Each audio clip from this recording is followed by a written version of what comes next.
Hello students, welcome to the digital lecture. I am Sulekha Mattu, PGT in Political Science. Today we are going to study United Nations as an international organization. Before starting chapter, I will explain you significance of picture on screen. This picture is emblem of UNO. The olive branches, as we all know, are a symbol of peace, and the world map represents all the people and all the countries of the world. Before discussing the chapter, first of all, we will discuss the meaning of international organization. International organization means an organization existing among different countries of world. Why international organization, or we can say why there is need of international organization. International organization helps countries to cooperate to create better living conditions all over the world and provide common platforms to discuss contentious issues and find peaceful solutions. There are issues that are so challenging that they can only be dealt with when everyone works together. Example, diseases, global warming, terrorism.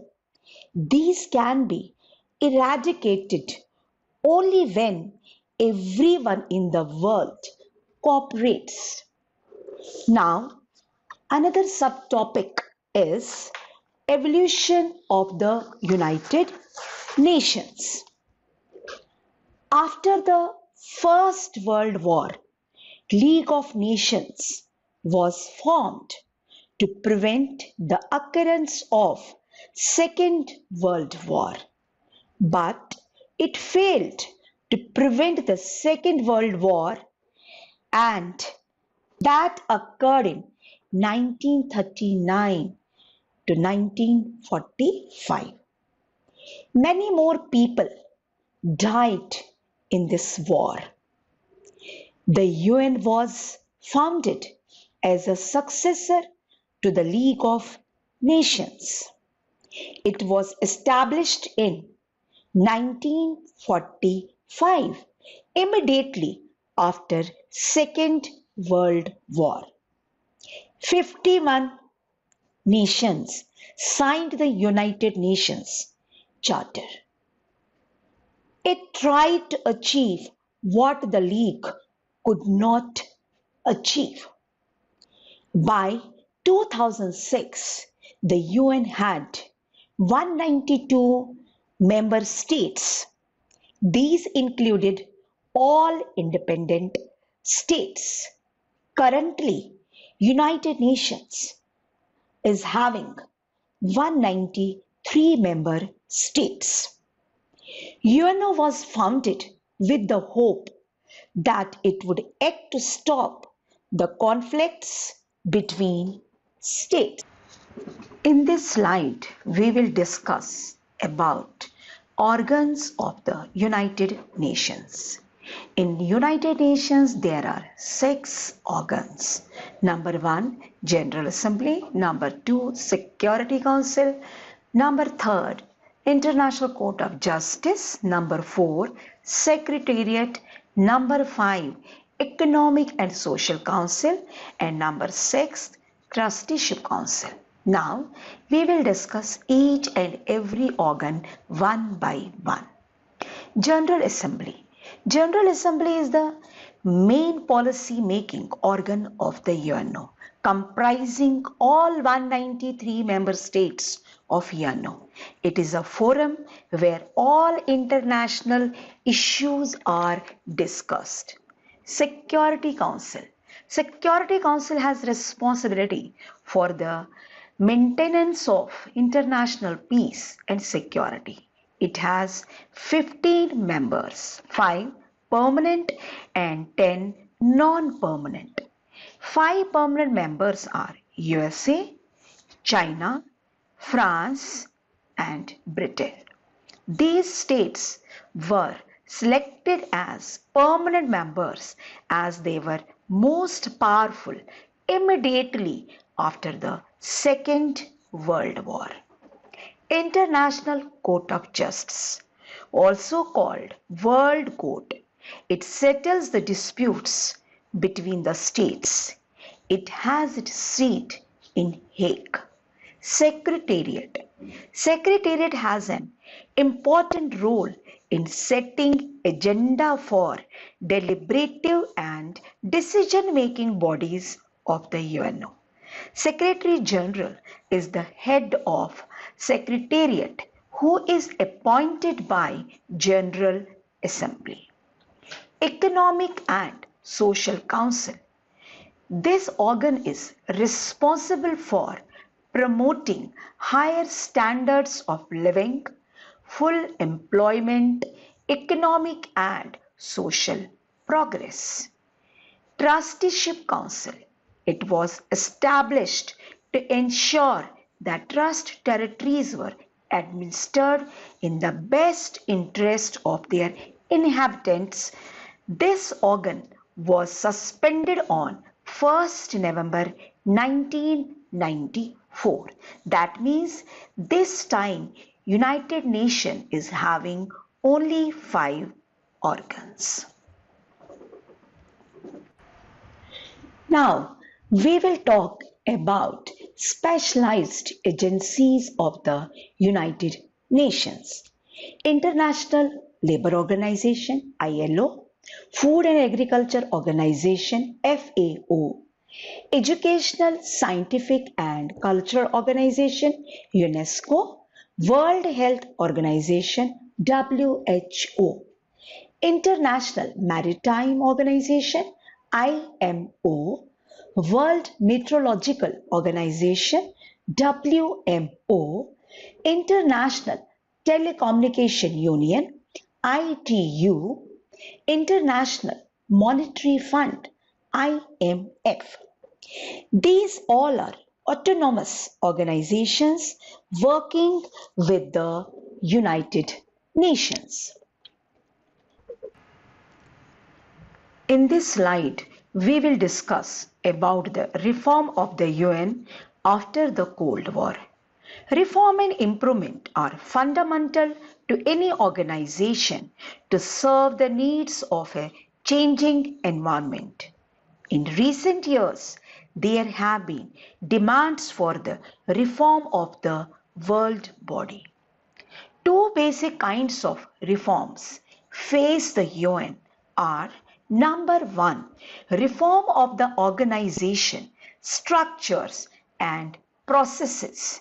Number 2, a review of the issues that fall within the jurisdiction of the organization. While people agreed to the aspects of reforms, there was a disagreement on the approach of how and what needs to be done. The biggest discussion has been on the functioning of the Security Council and demand for an increase in the UN Security Council permanent and non-permanent members so that the realities of contemporary world politics are better reflected in the structure of the organization. In this slide, we will discuss some changes that occurred after the Cold War. The Soviet Union has collapsed and US is the superpower. After the end of the Cold War in 1991, Soviet Union collapsed and there emerged only one superpower, that is the US. The relations between Russia and US is much more cooperative. The economy of Asia is growing at unprecedented rate. Many post-Soviet Union countries have joined UN as they became independent from the Soviet Union. A whole new set of challenges confront the world like genocide, civil war, terrorism, nuclear proliferation, climate change, epidemic, etc. In 1992, UN General Assembly adopted a resolution, and this resolution reflected three main complaints. Number one complaint was the Security Council no longer represented contemporary political realities.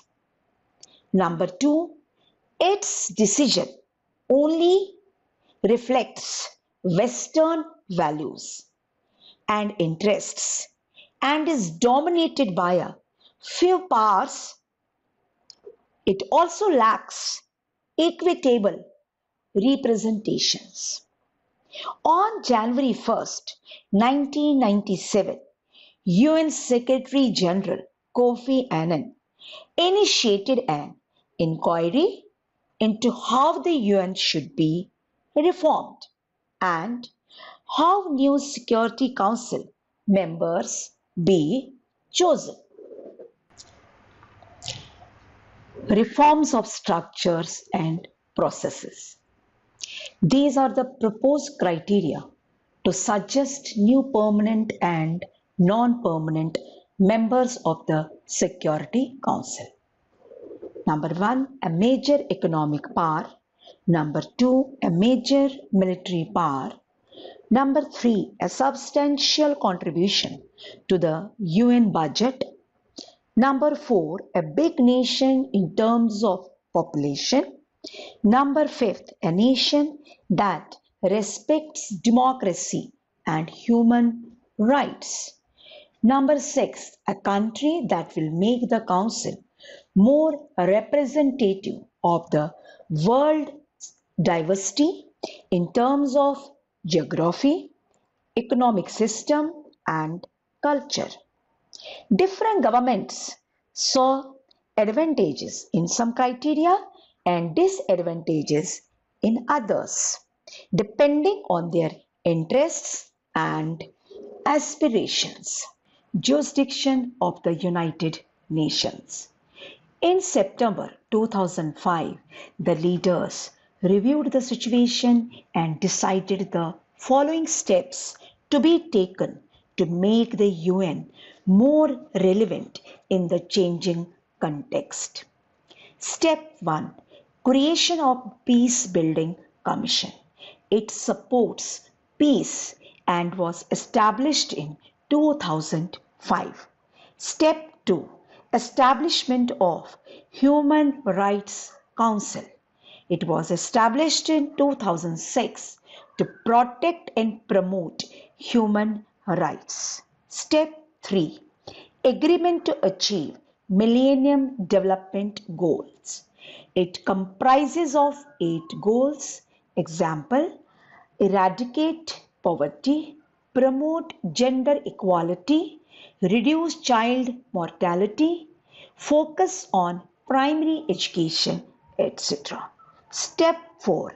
Condemnation of terrorism in all its forms. This step was taken to reduce terrorism across the globe. Step 5. Creation of Democracy Fund. Democracy Fund generates funds for projects that contribute to strengthening of democracy. India and the United Nations reform. India has supported the restructuring of the UN on several grounds.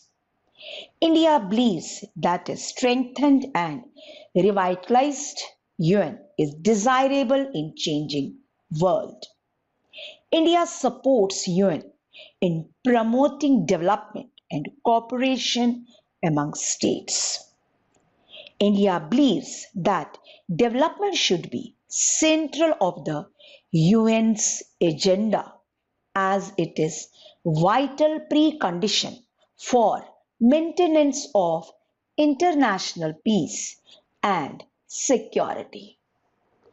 India's major concerns in UN reforms.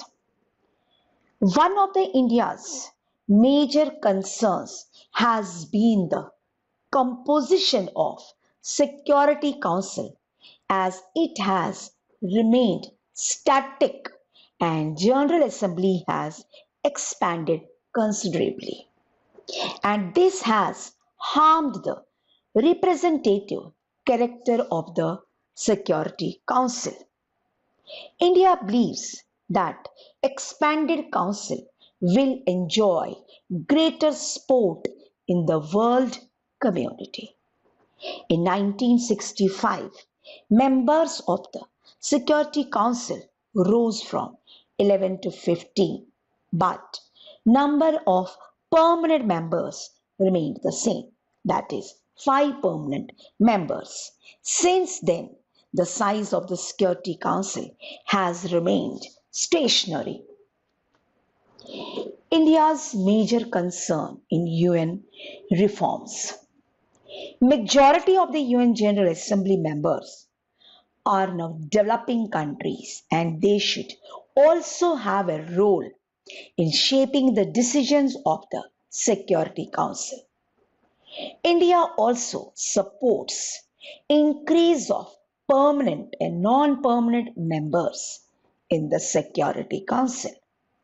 Plan for restructuring the council should be broad-based, and India itself wishes to be a part of the permanent member of the UN. India is the second populous country in the world. India is also the world's largest democracy. India has participated in all the issues of UNO. So on this basis, India wants a permanent seat in the Security Council. Objections on India's claim to permanent seat. In this slide, we will study that how the different countries of the world, they are in this favor that there should not be the inclusion of India as a permanent member in the Security Council. Some countries are concerned with nuclear weapon capability. Its difficulties with Pakistan will make India ineffective as a permanent member. Some feel that inclusion of India means accommodating of other emerging powers like Brazil, Germany, Japan, and South Africa. There are those who feel South America and Africa should be included in any expansion because they are the only continents who have not representation in the present structure.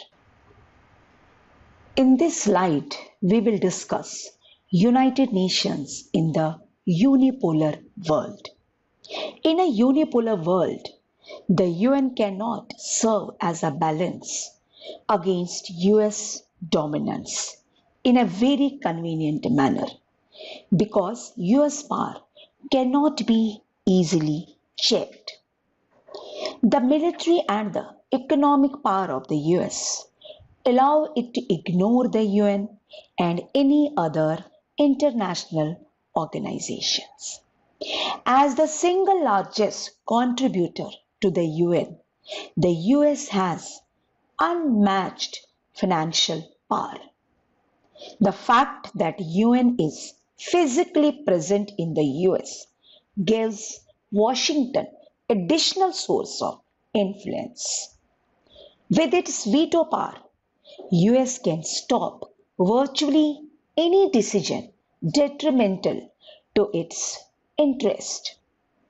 The US also has many nationals in the UN bureaucracy.